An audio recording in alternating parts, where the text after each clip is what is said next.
What? The fact is Why don't you bring that microphone next time? the fact is that Ezekiel was actually the son of John C. Cole, and that his mother was Kezia Anderson. New information revealed by extensive research on the part of Sandra Hollis. Is this when you guys went to Canada? Okay, all right. That's another story we can share. The oral history provided by Carl Anderson forms the basis of the play and may be slightly different from recorded information. The year was 1800. Very loud. The year was 1800. Ezekiel Cole was approximately 12 years of age. He found himself all alone after a raid on the Native American village where he lived with his parents.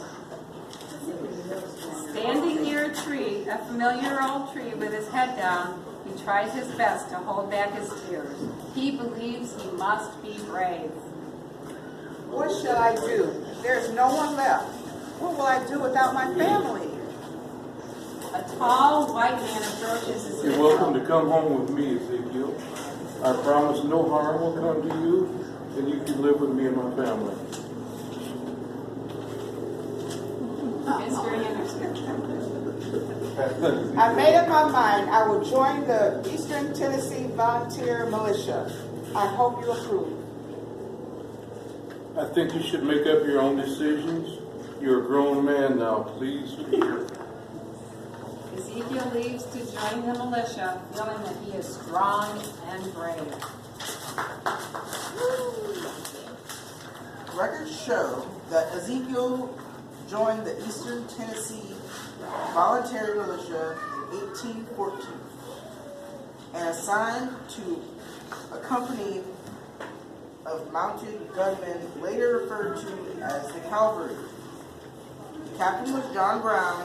One of the famous battles in which he participated was the Battle of Horseshoe Bend. It is interesting that he registered in the military as Ezekiel Cole, but was later known as Ezekiel Anderson. I'm not afraid to fight, but I'm tired of all the bloody battles I've been a part of. I don't think this is the life for me.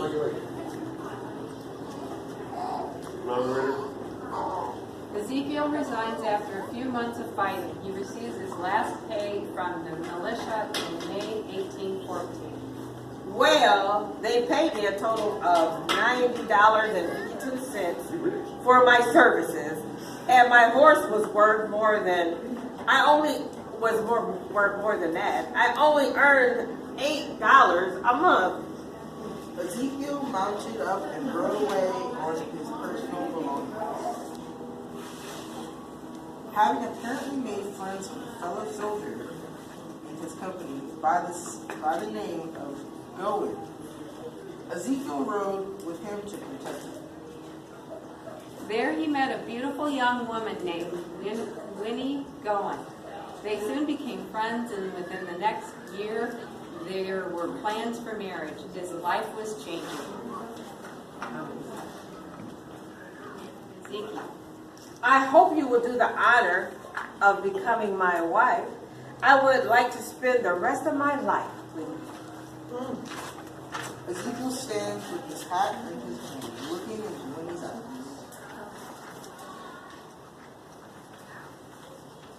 After their marriage on April 22, 1815, Ezekiel and Winnie moved to Illinois. The name on the marriage record is Ezekiel Anderson. Winnie's name was spelled Goin or Gowan. We must assume that either spelling was considered correct.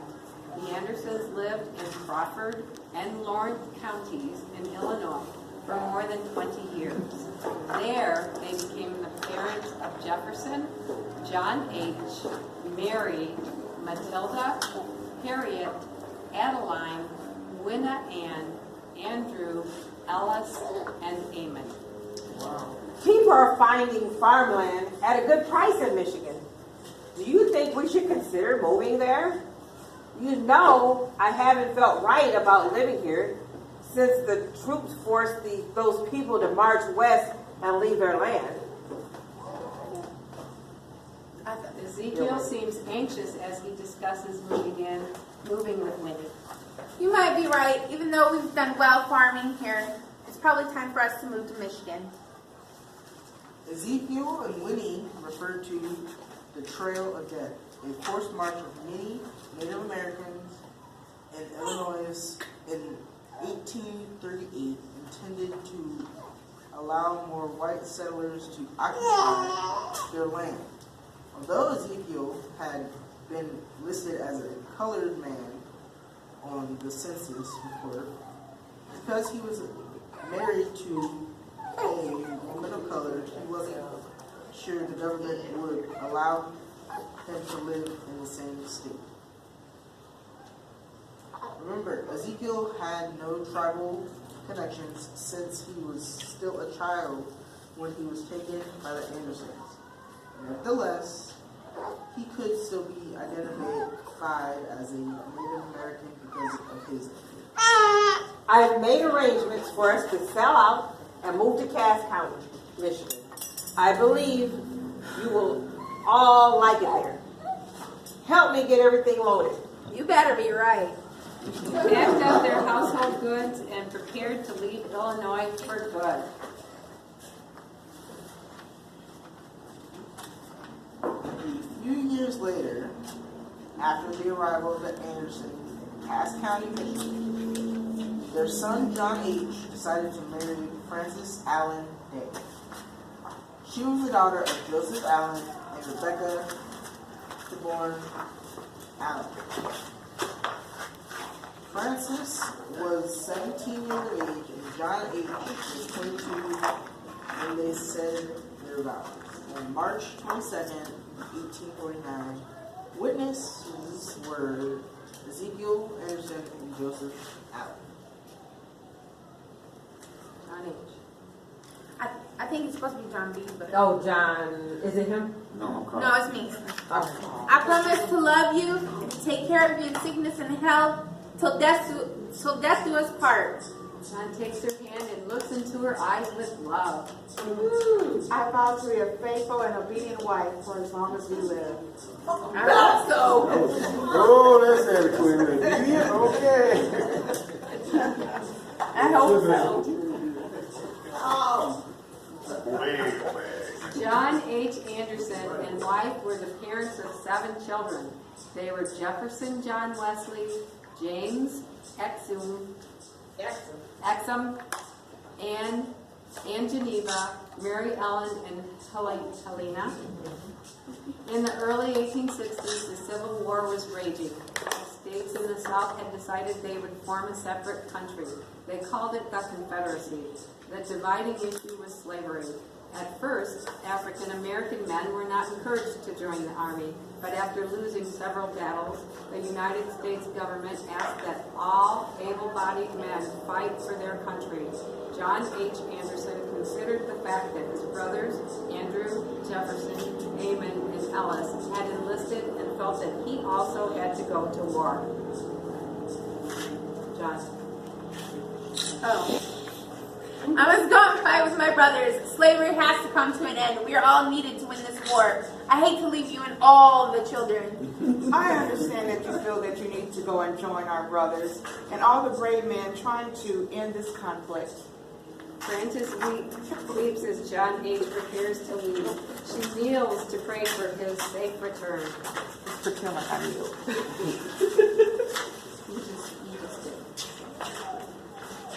John H. did not return. He died at Nashville, Tennessee, as a Civil War accident. Since John Wesley Anderson had grown up to manhood without his father, he was an independent and ambitious young man. He was known throughout the community as of Calvin Township due to his participation in the excellent marching band. The young men competed in various towns and villages in the southwestern Michigan. He knew his future wife, Delilah Catherine Kidd Wilson, well for several years before they married in 1882.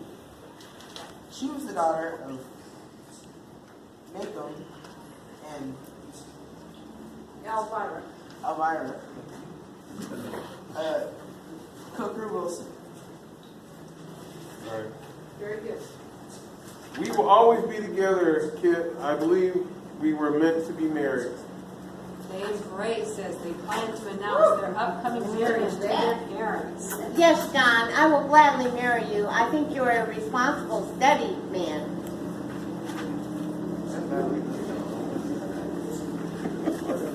The first child of John Wesley Kidd Anderson, born on August 1882, was Adeline May. The following year, Carl Bernard Anderson was born. Two other children, Elmer and Clarabelle, died as infants. The Andersons farmed, but John decided he might earn extra money by selling bicycles. As the years passed and their children grew up, as John and Kid decided to move to the South Bend of Indiana. They lived on Washington Street, but they purchased a parcel of land north of the city with the intention of building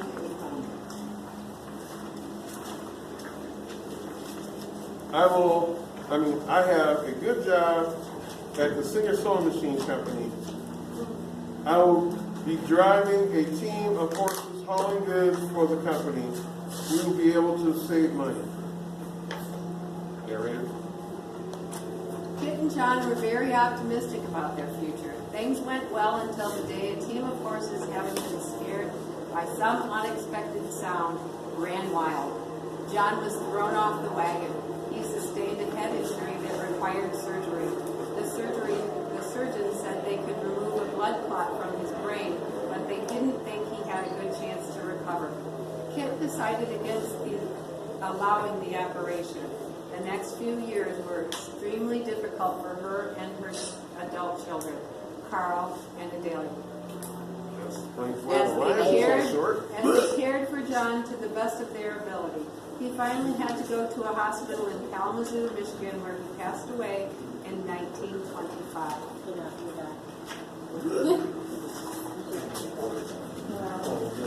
It was a tumor. Carl Bernard Anderson was born before the turn of the century, the 20th century, and he learned at an early age to handle horses. He also became an excellent athlete.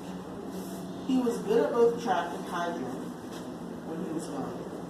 At the age of 20, Carl made a choice that was more impulsive than carefully planned.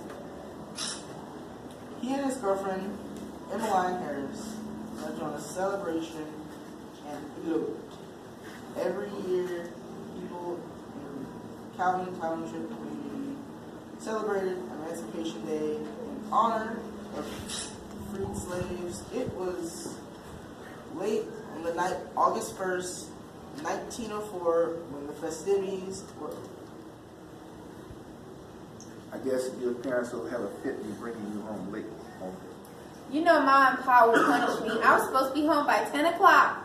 You better get me there on time. Will you go away with me and get married? We won't have to tell anyone what we're planning. I mean, I guess. But I hope we're not making a mistake. I don't have a change of clothes with me, and I'm not sure this is a good idea.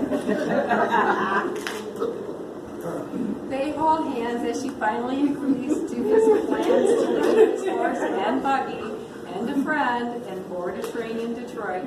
Emmeline has relatives in Ontario, Canada, which is just a little bit east of Detroit. And Carl has been saving money all summer and hoping for this opportunity. He did all right. Good job. What were they thinking? Their cousins welcomed Emmeline and Carl. They were married in Windsor, Ontario. By the time the couple returned to Mandalia, Emmeline's parents, Charles and Melinda Harris, were also relieved she was alive. They forgot all about punishment at age 16 when she was Carl E. Anderson. The hasty marriage of the Runaways, September 20th. Carl and Emmeline Anderson lasted 65 years until passing in 1969 and produced 10 children over the first 25 years. They were Madeline, Lauren, Ellen, Dorothy, Violet, Catherine, Joseph, Marjorie, John Harris, and Ruth. Well, the one thing that I'd like to do, which is really, it's off script and I might have done it last year. All of Madeline didn't have children, right? No. Correct. All of Lauren's family, raise your hands. Or spouses of, Bill's asleep so it doesn't count. Okay, Aline. They're not. Dorothy, all of Dorothy's family, please raise your hand. Oh, I think they got it. I think they usually get it. They always do. Dorothy was busy. Dwayne was here. Violet's family, raise your hand. She got the max. Oh, you got it this hand. I'm making up. Joseph, Stop raising two hands. I was raising one here. She's not here. Marjorie, they're not here. John Harris, where are ya? Yay. And Bruce kids.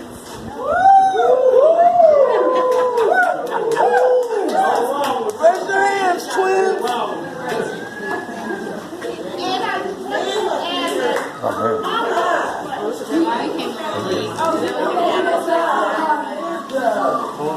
This play originally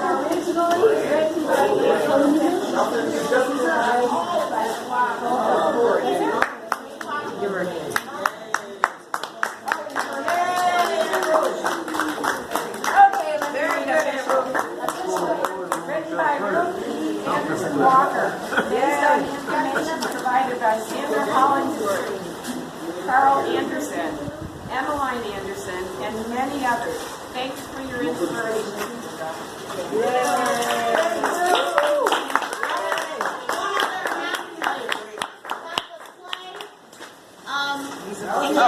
And getting volunteers for the play